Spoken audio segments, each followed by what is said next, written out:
3-4 দিন ধরে এই যে গাড়ি সারি রেডি করে রেখেছে যে মহাকুম্ভ স্নানে যাবে। তো ওরা এই যে সকালবেলা রেডি হয়ে আজকে চলে যায়। তো হরে কৃষ্ণ বন্ধুরা, তোমরা সবাই কেমন রয়েছো? আশা করি সবাই ভীষণ ভালো রয়েছো। তো হাজবেন্ডের সাথে যাবে, তার জন্য এখানে সকালে উঠে কাম কাজগুলো শেষ করে নিই। তো আমি সকালবেলা উঠে এই যে আগে গ্যাস শেষ পরিষ্কার করে যত বাসনপত্র ছিল ধুয়ে স্নান করে এই যে রেডি হয়ে তারপরে পুজো সুজো দিলাম। পুজো সুজো দেওয়ার পর এখানে আমি কামটা স্টার্ট করলাম। তো সকালে এই যে ওরা তাড়াতাড়ি যাবো, তার জন্য এখানে আমি এই যে ছটপট করে রুটি একটু নিয়ে এসেছিলাম, রুটিটা বানিয়ে একটু দিয়ে পাঠিয়ে দিব। তো এক সাইডে আমি ভাত বসাই দিচ্ছি। মোবাইলের মধ্যে দেখছিলাম অনেক ভিড় হয় জায়গাটি, তো তার জন্য একটু রুটি মুটি বানিয়ে পাঠিয়ে দিব ভাবলাম।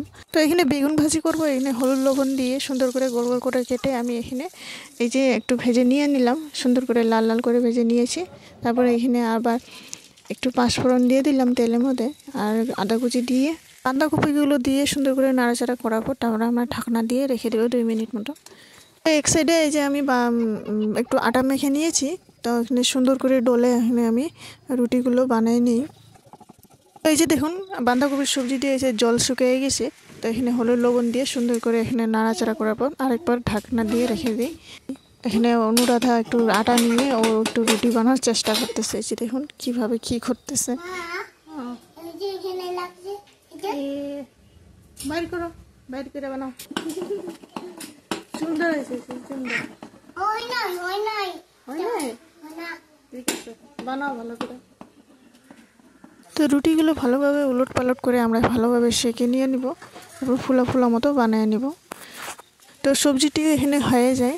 তারপরে আমি একটু ভাত সবজি দিয়ে তারপরে বেগুন ভাজি দিয়ে এখানে একটু খাইয়ে গেল। তো রুটি একটু বানাইছিলাম, তারপর সবজি প্যাকিং করে দিয়ে দিই টিফিনের মধ্যে। তো এই যে ব্যাগ নিয়ে তারপরে বের হয়ে যায় ওই। তো এসে দেখলাম এই যে গাড়িটি কি সুন্দর সাজাইয়ে নিছে, ফুল ফুল দিয়ে পুজো সুজো করে নিয়েছে।